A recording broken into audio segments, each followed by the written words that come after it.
Also, in reaction to the president's speech, the Nigeria Labour Congress NLC has vowed to proceed with its planned protest over the removal of petrol subsidy, saying what President Tinubu told Nigerians was insignificant, considering that after spending 2 months in office, there were no concrete measures to cushion the hardship of Nigerians.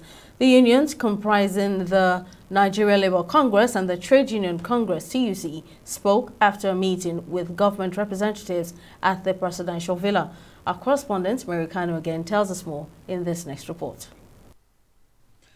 Back in a meeting with representatives of the federal government and members of the Nigeria Labour Congress, who had earlier on Friday walked out of a meeting with the federal government over unknown reasons, both parties are back to table issues and reach a resolution on palliatives to cushion the hardship created by the removal of petrol subsidy on Nigerians.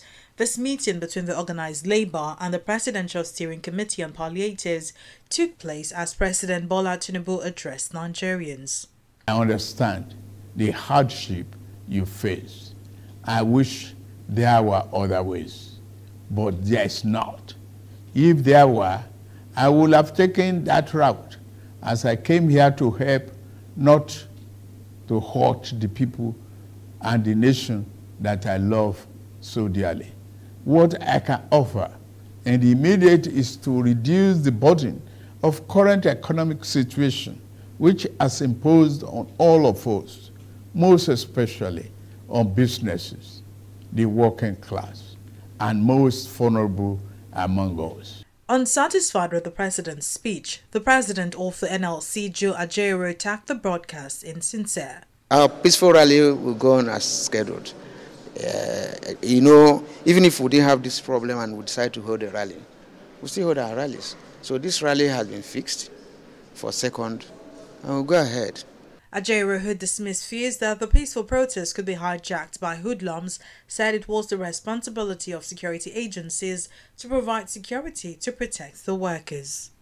The NLC rallies and protests have never in the history been hijacked. But this language, each time we want to protest, that's the language we hear, that our protests will be hijacked. Now, when you have an information, as a security personnel, police, DSS, whatever, it's their duty to provide security for us, to make sure that it's not hijacked. And that's the duty of the Nigerian police and the DSS. And I hope that in this particular instance, they will provide security for us so that this protest will be peaceful, in the light of what is happening. Meanwhile, the National Security Advisor said President Tinubu inherited a bad economy that he's working hard to fix and pleaded with the organised labour to give the administration a chance to fix the economy. We have a president, a listening president, an engaging president, a president who will want to have a conversation and react. And he's doing that.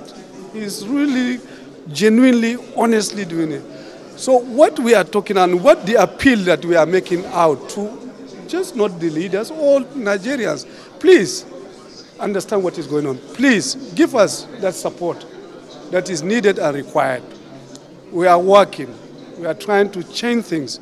Notwithstanding the president's last-minute moves to avert the protest, the Nigeria Labour Congress has said the rally would hold in line with its schedule and will commence on August 2nd, 2023. Meanwhile, recognizing the constitutional right to peaceful protest, the Acting Inspector General of Police, Kayode Egbetokun, has appealed to the involved parties to ensure the demonstrations remain peaceful and not be hijacked by miscreants. Mary Kano, TV360, Nigeria.